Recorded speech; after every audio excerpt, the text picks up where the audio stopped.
São Paulo contra Eintracht Frankfurt. Um confronto que, à primeira vista, pode parecer um pouco desequilibrado.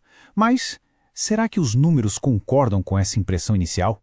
Nos próximos minutos, a gente vai deixar a paixão de lado para mergulhar numa análise fria, calculada e entender o que os dados realmente prevêem para esta partida da Bundesliga. Muito bem. E de onde vem toda essa informação? A nossa fonte é este estudo detalhado que compila as métricas de desempenho mais importantes. É o nosso ponto de partida para decifrar as tendências que devem definir os 90 minutos deste jogo. Para organizar nosso raciocínio, nós vamos seguir 5 passos bem claros. Primeiro, a gente entende o palco do confronto. Depois, olhamos o retrato da temporada de cada um, o momento atual e o histórico. A batalha entre ataque e defesa e, por fim, o veredito dos dados. Vamos lá? Começando pelo básico, né? Onde estamos? Esta é a 25ª rodada da Bundesliga, um ponto da temporada em que cada ponto conquistado ou perdido tem um peso gigantesco na classificação final. E o que salta aos olhos logo de cara é um verdadeiro choque de realidades. Estamos falando de duas equipes em momentos completamente distintos no campeonato. E os números vão nos mostrar exatamente onde está essa diferença. Vamos então para o nosso segundo ponto para entender o quadro geral. O que a performance ao longo de toda a temporada nos revela sobre cada um desses times? A tabela da Liga, como se diz, não mente. O contraste aqui é bem claro. O Frankfurt está numa posição confortável, em 7º lugar, com 34 pontos. Já o São Paulo luta um pouco mais embaixo, na 15ª posição, com 23. É uma diferença que por si só já conta uma boa parte da história. E quando a gente coloca essa diferença num gráfico, fica ainda mais evidente. São 11 pontos separando as duas equipes. E isso não é só um número, claro. Isso reflete a consistência, reflete o desempenho superior do Frankfurt ao longo da temporada.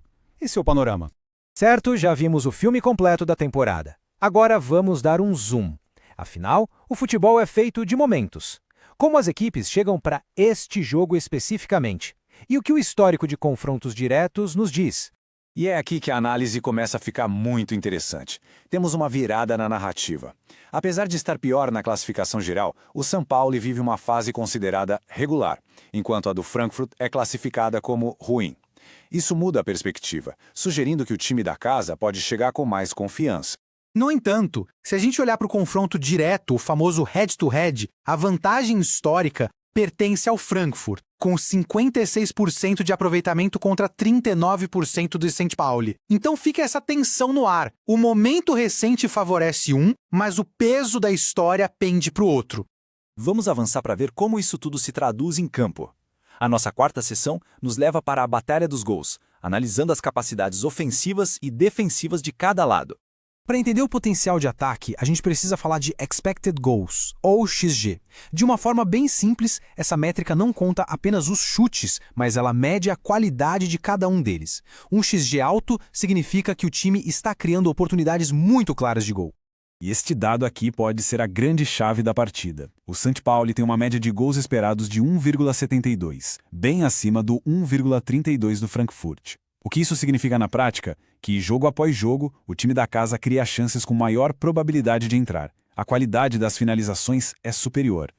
Este quadro aqui ajuda a sintetizar a dinâmica. Notem um ponto fundamental. A defesa do São Paulo é classificada como boa, enquanto a defesa do Frankfurt é ruim. Ambos os ataques são regulares, e a probabilidade de um deles abrir o placar é idêntica, 50%. A diferença crucial, então, parece estar mesmo na solidez defensiva.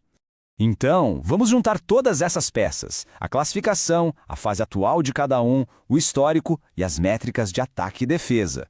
O que os dados projetam como resultado final para essa partida?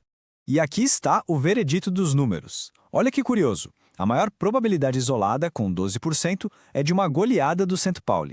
Mas percebam como os placares mais apertados são fortes. O empate em 1-1 tem quase 11% de chance e as vitórias simples de 2-1 e 1-0 também são muito prováveis. A conclusão é que os dados apontam um favoritismo para o time da casa, mas a partida promete ser bastante equilibrada. No fim das contas, tudo se resume a esta filosofia que guiou a nossa análise. Uma leitura de jogo objetiva, fundamentada e, acima de tudo, reveladora, construída inteiramente sobre o que os dados nos mostram. Se essa forma de analisar o futebol despertou seu interesse e você quer ter acesso a essa inteligência de alto nível, a dica é seguir a SmartGo. É possível encontrar as análises no Instagram, @SmartGo4, visitar o site ou até solicitar um PDF personalizado pelo WhatsApp. O link está na tela. SmartGo, leitura de jogo baseado em dados.